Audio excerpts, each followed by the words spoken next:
आज हम भारत के सबसे कुख्यात क्रिमिनल केसेस में से एक निठारी कांड की बात करेंगे। लेकिन यह सिर्फ एक क्राइम की कहानी नहीं है। यह कहानी है हमारे सिस्टम की कि कैसे 20 से ज्यादा हत्याएं हो जाती हैं और आखिर में कोई भी दोषी साबित नहीं हो पाता। यह एक ऐसी हकीकत है जो शायद हैरान कर देगी।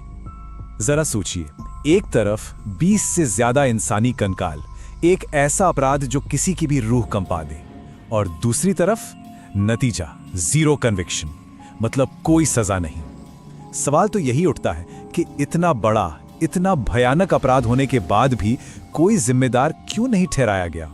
आखिर ऐसा क्या हुआ? देखिए, इंसाफ का यह सफर कोई छोटा मोटा नहीं था। पूरे 19 साल एक लंबा कानूनी दांवपेच चला।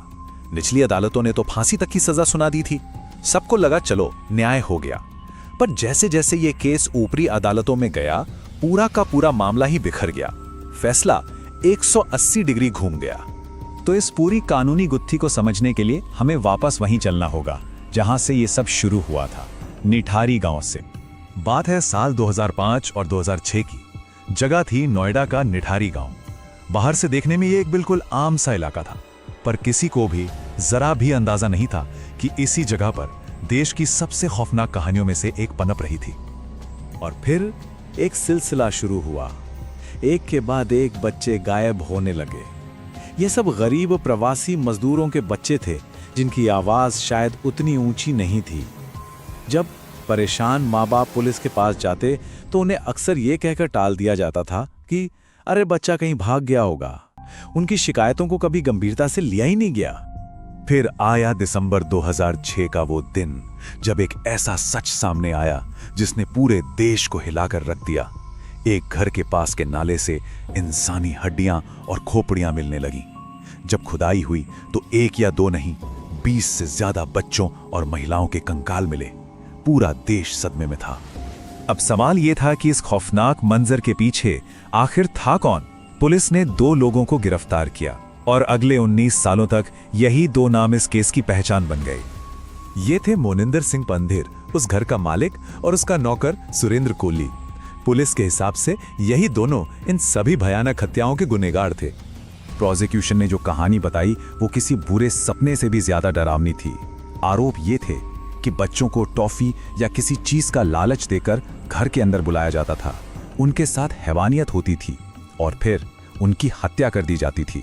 सबूत मिटाने के लिए लाश के टुकड़े करके पास के नाले में फेंक दिए जाते थे। इस पूरे केस की जो नींव थी वो एक ही चीज पर टिकी थी, सुरेंद्र कोली का कबूलनामा।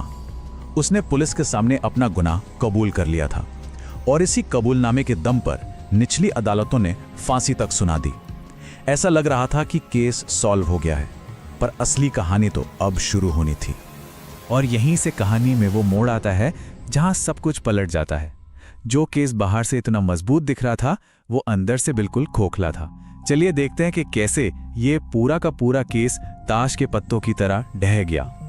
जब हाईकोर्ट ने इस केस को देखा तो उन्हें एक नहीं बल्कि गलतियों की एक लंबी लिस्ट मिली। सबूतों को सही तरीके से इकट्ठा ही नहीं किया गया था। डीएनए और फॉरेंसिक रिपोर्ट्स में बड़ी बड़ी खामियां थीं। गवाहों के बयान आपस में मेल नहीं खा रहे थे। और सबसे बड़ी बात, जिस कबूलनामे पर पूरा केस टिका था वो कानूनी तौर पर बहुत कमजोर था। क्यों? क्योंकि वो पुलिस हिरासत में लिया गया था, मजिस्ट्रेट के सामने नहीं। इलाहाबाद हाई कोर्ट ने अपने फैसले में बिल्कुल सीधी बात कही। उन्होंने साफ लिखा, जांच में गंभीर गलतियां हुई हैं। ये सिर्फ एक लाइन नहीं थी, ये पूरी जांच पर एक बहुत बड़ा सवालिया निशान था। और इसी एक लाइन ने दोनों आरोपियों के बरी होने का रास्ता साफ कर दिया। तो अब आते हैं इस कहानी के सबसे मुश्किल और दर्दनाक हिस्से पर। जब कानून की लंबी लड़ाई खत्म हुई तो पीछे क्या बचा? सिर्फ एक डरावना सन्नाटा और बहुत सारे अनसुलझे सवाल। तो नतीजा क्या निकला? यही कि 19 साल जेल में काटने के बाद मोनिंदर सिंह पंधेर और सुरेंद्र कोली दोनों आजाद हैं। कानूनी तौर पर भारत के सबसे भयानक सीरियल किलिंग मामलों में से एक आज भी अनसुलझा है। कोई भी दोषी नहीं है। और ये कहानी हमें एक बहुत ही परेशान करने वाले सवाल के साथ छोड़ जाती है। अगर पुलिस की जांच से लेकर अदालत तक हमारा पूरा सिस्टम इतनी बुरी तरह फेल हो गया तो उन 20 से ज्यादा परिवारों को न्याय कौन देगा? जब सिस्टम ही जवाबदेही तय न कर पाए तो फिर इंसाफ के लिए कहां जाया जाए?